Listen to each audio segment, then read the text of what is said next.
Yo, what up, what up, what up? I just finished watching the episode 2 of The Mandalorian. And I'm going to share my thoughts because I think it might pick up some views, but more so than that, I thought one of the things that I've been really amazed about and what I think a lot of people can take from in life is the old storytelling principle. There's three levels to it. My ex-girlfriend always told me whenever she's reading my script, she's like, Will, show, don't tell. And I actually think there's a deeper layer than that. I think there is implying, and what we speak with the implication and that which is unsaid is the most powerful. And even in storytelling in our own lives, I think that a lot of times we're in a rush to give away everything when implying something can be that much more powerful because it utilizes the imagination of the person.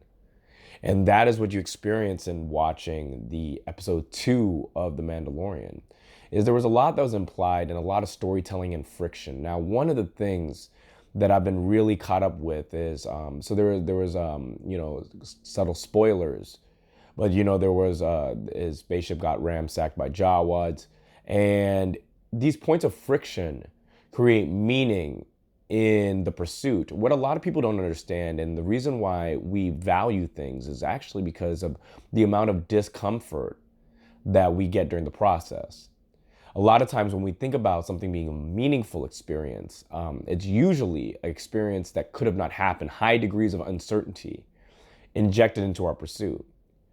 And you felt that throughout this episode. You felt different degrees of uncertainty. And I don't want to make this a spoiler episode, more so do I want to kind of wax poetic about it and kind of the thoughts that I had around it. And I thought about, the fact of the matter that it wasn't simple, that it wasn't simply he won and then he got back, or it was fight villains this. It was him.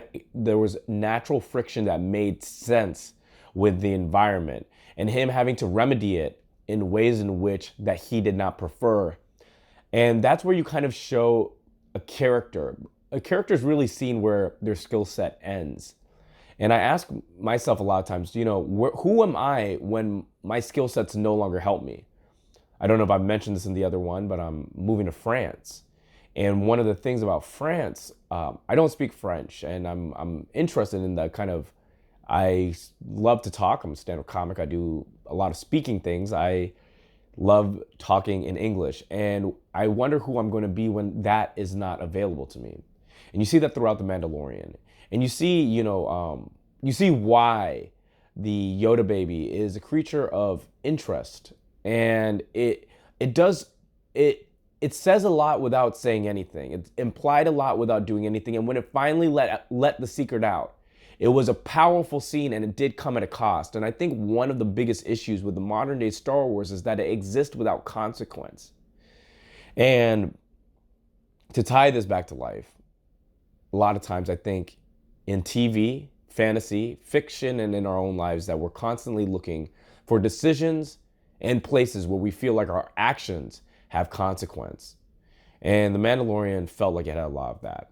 Anyway, guys, this has been another episode of The Lazy Philosopher. Thank you so much. Like, follow, share, subscribe. Follow me on Instagram because I'm hemorrhaging followers. Check out the podcast on Spotify. And as always, Godspeed and good night.